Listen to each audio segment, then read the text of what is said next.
வணக்கம். அதாவது ஒரு சின்ன தகவல் இன்றைக்கி. அதாவது பலருக்கு தெரிஞ்சிருக்கலாம், சிலருக்கு தெரியாமல் இருக்கும். அவங்களுக்காக இந்த பதிவு தெரிஞ்சுக்காங்க. எனக்கு தெரிஞ்ச ஒரு விஷயத்த பகிர்ந்துக்கிட்டேங்க. அதாவது பார்த்திங்கன்னா, இப்போ நாட்டு வெங்காயத்தை பற்றி தான்.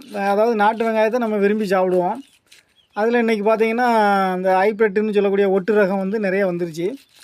அது கொஞ்சம் பார்க்க நல்லா பளிச்சிட்டு இருக்கும், வேலையும் சுலபமாக இருக்குங்கிறதுனால அதை சிலர் விரும்பி வாங்குகிறாங்க. ஆனால் அது வேறு விஷயம். ஆனால் தெரியாமல் வாங்கி ஏமாறுறது தான் பெரிய முட்டாள்தனம். எப்படின்னு பார்த்தீங்கன்னா, இப்போது ஹைப்ரிட் வெங்காயம் மாதிரி தான் இருக்கும், அதுவும் நாட்டு வெங்காயம் மாதிரி தான் இருக்கும். ஆனால் அது வந்து சத்து எப்படின்னு கேட்டிங்கன்னா, இந்த பல்லாரியை சாப்பிடுறதும் இது பல்லாரி வெங்காயம் பாருங்கள், பல்லாரி சாப்பிடுறதும் அது சாப்பிடுவோம் ஒன்று தான், பெரிய வித்தியாசம் கிடையாது. அது பேருக்கு வேணால் சாப்பிட்டுக்கலாம், பல்லாரி மாதிரி சாப்பிட்டுக்கலாம். ஆனால் நாட்டு ரக அளவுக்கு நம்ம சத்து இருக்குமான்னு கேட்டால் கண்டிப்பாக இருக்காது. அதை வந்துட்டு எப்படி வியாபாரிங்க வந்து எப்படி புத்திசாலித்தனமாக விற்கிறாங்க மக்கள்கிட்ட ஏமாற்றி அப்படிங்கிறதுக்காக தெரிஞ்சுக்கிறதுக்காக அந்த பதிவு பார்த்துக்காங்க. இப்போ எப்படின்னு கேட்டிங்கன்னா, இப்போ இது எங்கள் வீட்டம்மா வாங்கிட்டு வந்துருக்காங்க. ஒரு 2 கிலோ வாங்கிட்டு வந்தாங்க, காலி ஆகிடுச்சு, இன்னும் கொஞ்சம் தான் கிடக்குது. அது அவங்க தெரியாமல் ஏமாந்துட்டு வந்திருக்காங்க. இப்போ இது வந்து பார்க்குறதுக்கு நாட்டு வெங்காயம்னு சொல்லி வாங்கிட்டு வந்திருக்காங்க அவங்க. ஆனால் இது நாட்டு வெங்காயத்துக்கு கூட பாதியை வந்து ஒட்டு ரகத்தை, அதாவது ஒட்டு ரகம் அந்த அதை வந்து கலந்து தான் விற்றுருக்காங்க. ஹைப்ரிட் வெங்காயத்தை ஒன்றா கலந்து தான் விற்றுருக்காங்க. அதுவும் புத்திசாலித்தனமாக கலந்துருக்காங்க. எப்படின்னு கேட்டிங்கன்னா, அதாவது நல்ல முற்றிய விளைஞ்ச வெங்காயத்தை ஒன்றா கலந்தால் தெரிஞ்சு போயிடும். ஏன்னா அது நல்ல தடனா இப்போ பல்லாரி மாதிரி பெருசு பெருசாக இருக்கும், அப்படிங்கிறதால தெரிஞ்சு போயிருங்கிறதுக்காக என்ன பண்ணியிருக்காங்க இவங்க, இந்த பாதி விளைஞ்ச ஹைப்ரிட்டு காயை வந்து வெங்காயத்தை வந்து இது கூட ஒன்றா கலந்து விற்றுருக்காங்க. எப்படின்னு பாருங்கள், இது வந்து சுத்தமான நாட்டு வெங்காயம் தான்.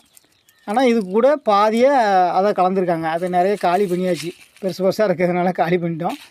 இதை எப்படி கண்டுபிடிக்கிறதுன்னு பார்த்துக்காங்க. எனக்கு தெரிஞ்ச ஒரு ஐடியாவை கண்டுபிடிச்சதை சொல்லுவேன். தெரிஞ்சவங்களுக்கு தெரியும், தெரியாதவங்க தான் ஏமாந்துருவாங்க. இப்போ இது வந்து நாட்டு வெங்காயம், சுத்தமாக நாட்டு வெங்காயம். இதில் ஹைப்ரிட் வெங்காயம்னு சொல்லுது, அதாவது பாதி விளைஞ்ச வெங்காயத்தை ஒன்றா கலந்துருக்கிறதுனால பார்க்கறதுக்கு ஒரே மாதிரி இருக்கிறதுனால தெரிய மாட்டேங்குது நிறைய பேருக்கு. ஆனால் நல்லா புரியுது, பழக்கம் உள்ளவங்களுக்கு தெரிஞ்சிருக்கும்.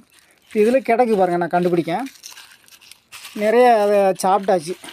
அந்த இது பாருங்கள், இது பார்க்க சுத்தமாக நாட்டு வெங்காயம் மாதிரி இருக்குது. ஆனால் நாட்டு வெங்காயம் கிடையாது. இது விளையாத, அதாவது முழுசாக விளையாத ஹைப்ரிட் வெங்காயம், ஒட்டு ரகத்தில் உள்ளது. இந்த பாருங்கள், அதை கண்டுபிடிக்க இதுதான் கணக்கம். இந்த இருக்கா, இது அதை சொல்லுவாங்களா, நம்ம மர அனுபவம் நம்ம பிள்ளைகிட்ட இருக்குது அப்படிம்பாங்களா, அது மாதிரி அந்த ஒட்டு ரகங்கிறதுக்கு தெரிஞ்சுக்கிறதுக்காக இது பாருங்கள், முழுகான தான் இருக்குது விளையாத வெங்காயம்.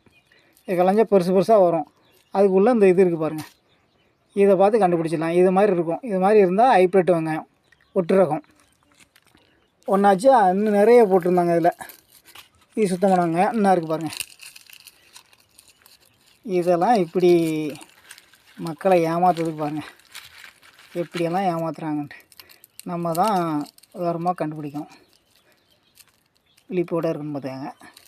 பார்த்தீங்களா, இது இருக்கா, இது நாட்டு வெங்காயம் கிடையாது, இது ஒட்டு ரகம், ஹைப்ரிட்னு சொல்லுவாங்களே அது. இப்படி நிறைய இப்போ அதெல்லாம் காலி பண்ணியாச்சு. நான் இந்த இதுதான் அதுதான் இந்த இருக்கா, இருக்கு பாருங்கள். இது விளையாத பாதி விளைஞ்ச ஹைப்ரிட் வெங்காயம், அது ஒட்டு ரகம். இதை கலந்து விற்கிறாங்க. இது மாதிரி நிறைய கிடந்தது. இந்த இது கூட இதுதான். இதை பாருங்கள், இருக்கா இருக்கா, இது பாருங்கள் எவ்வளோ பார்க்கறதுக்கு நாட்டு வெங்காயம் தான் நினச்சி ஏமாந்துருவாங்க. இது ஹைப்ரிட்டு. இது ஹைப்ரிட்டு தான் தெரிஞ்சு வாங்குறது பிரச்சனை இல்லை, தெரியாமல் ஏமாறுறவங்க இந்த இதை பார்த்துக்காங்க, கவனித்து வாங்க, பார்த்து வாங்க. இன்னும் கிடந்துச்சு, நிறைய கிடந்துச்சு. நான் காலி பண்ணிட்டேன். அப்போ எனக்கு யோசனை தோணலை, இப்போ தான் யோசிக்கேன். சரி, இது ஒரு வீடியோ போட்டால் மற்றவங்களுக்கு உதவியாக இருக்குமேன்ட்டு. இந்த இருக்குது பாருங்கள், அவங்க எவ்வளோ சின்ன வெங்காயம். அதான் விளையாதது. இது விளைஞ்சதுன்னா பெருசு பெருசாக இருக்கும். இது விளையாததுனால பாருங்கள் நாட்டு வெங்காயம் நினச்சிட்டு இருக்காங்க. இது நாட்டு வெங்காயம் கிடையாது. இந்த இருக்குது, அதுக்குள்ளே